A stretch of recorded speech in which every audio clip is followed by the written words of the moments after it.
Hey everybody, I'm Bonnie, and today we're going to be talking about the quality of the clothes we wear, okay? I know all of us want to go into a store, see something we love at a price we adore, pick it up, take it home, wear it forever, happily ever after, right? End of story. That's not always how it works, as we know. Number one, sometimes we see things we love but we can't afford. Number two, sometimes we see things we love, we can't afford, we take it home and it falls apart after 2 wash cycles. So in today's video, I'm going to explain a handful of things that go into creating a garment, pricing it, and what makes it worth the value, worth the extra money or not. So first of all, let's talk about the number one thing that probably determines most of our purchases, and that's price, right? You can see a dress that you adore and seems like amazing quality, and it's $400 and you're never going to be able to afford it. So you move on, right? But the price tells us actually quite a bit about a garment. Generally, the higher the price point, the higher the quality, right? Makes sense. And vice versa. That's not always the case, but generally you can think that a $150 dress is going to be a lot higher quality than a $20 dress. I will just say up front that it is extremely rare to find a garment for $30 or less that is going to last season after season after season. It just doesn't. And there's a number of reasons why this is. Obviously, if the manufacturer is putting in lots of time and effort into creating the garment, it's going to last longer and the higher quality fabric, etc. We'll get to all that. Let's say you do find something for a decent price point, a little on the higher side. You're thinking, is this going to be worth the cost? Is this going to last over and over and over, washing after my child puts his sticky, gross hands on it for the millionth time? Well, let's figure it out. Okay, first thing to think about when it comes to price point is where is the garment manufactured, okay? So it could be manufactured here in the United States, just down the street from you, especially if you live in LA or New York. It could be manufactured in Mexico or Canada. It could be manufactured in Singapore, India, China, all over the world manufactures garments. There are certain areas of the world that tend to be more popular, right? We hear about stuff getting manufactured in China a lot because Asia has really nailed down their process of manufacturing things cheaply, efficiently, quickly, etc. However, just because something is manufactured overseas does not necessarily mean it's going to be poor quality or cheap, okay? There are a lot of smaller, awesome manufacturers who manufacture overseas to save costs, but still create a very high quality garment. So again, location isn't always super indicative of quality either. You got to look at a wide range of factors. I will say that overall, if things are manufactured in the US or North America in general, the prices are going to be a little bit higher because of the standard of living, the cost of a living wage, etc.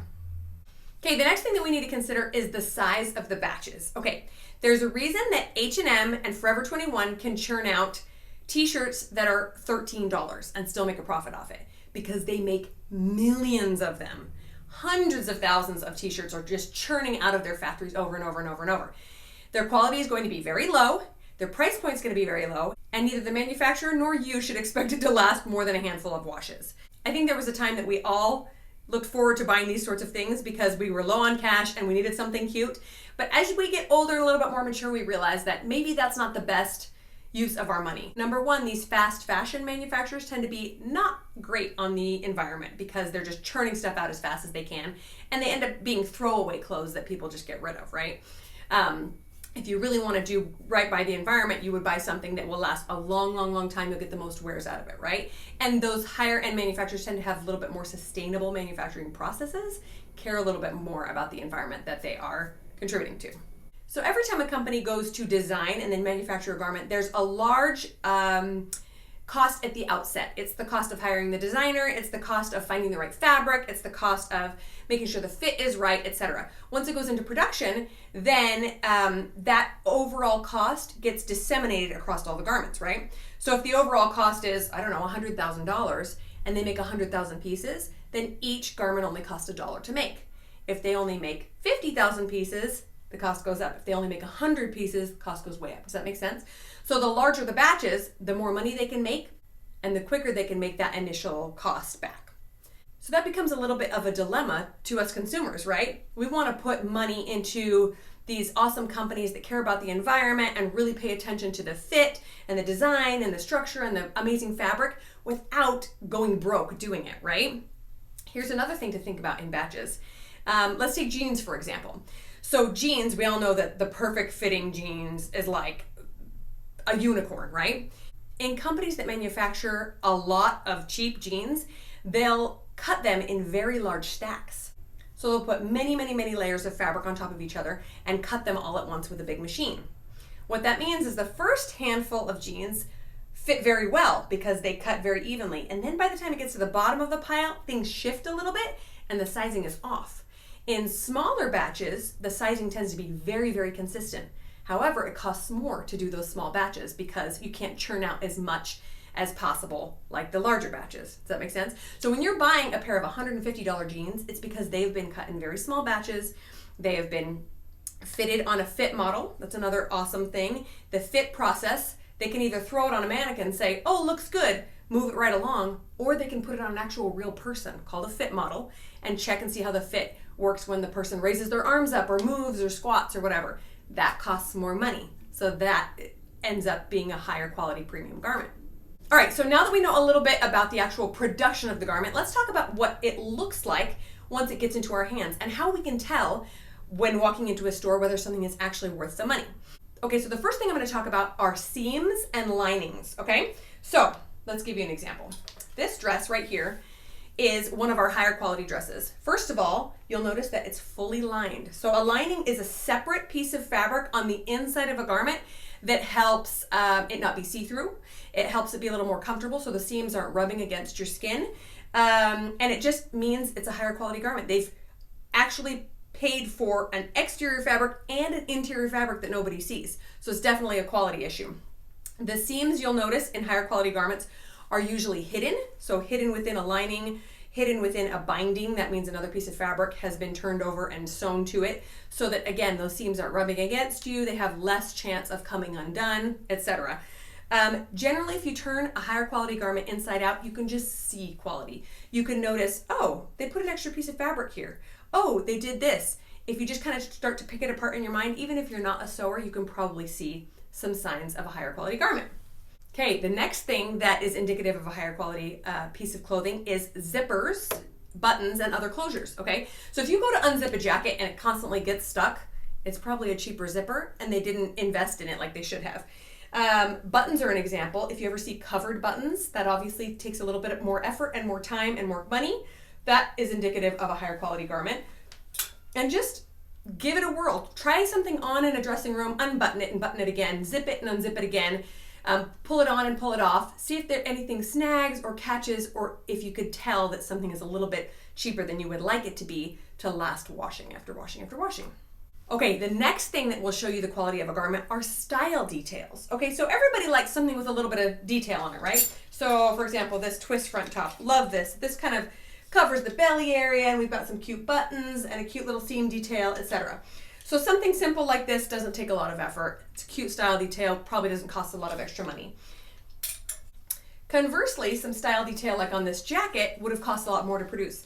The one I'm talking about is the hoodie itself. So it zips out and zips in. It's almost two garments in one. So it's going to cost more and be more of a bang for your buck because you can get two looks out of it. So that sort of thing.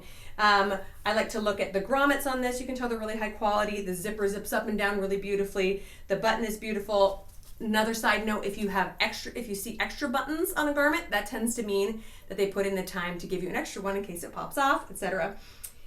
Pockets. If you ever notice that pockets are sewn shut, that tends to be an extra step the manufacturer went through to keep them laying flat during shipping and getting to the consumer. So that tends to be a sign that it's a higher quality as well. One last detail I'll show you here. Do you see the lining has a seam right here in the center and it's covered with this green fabric? Instead of just being a raw open seam, they have it covered with this binding. Again, another quality detail that means that they took a little extra time and money to make it look nice inside.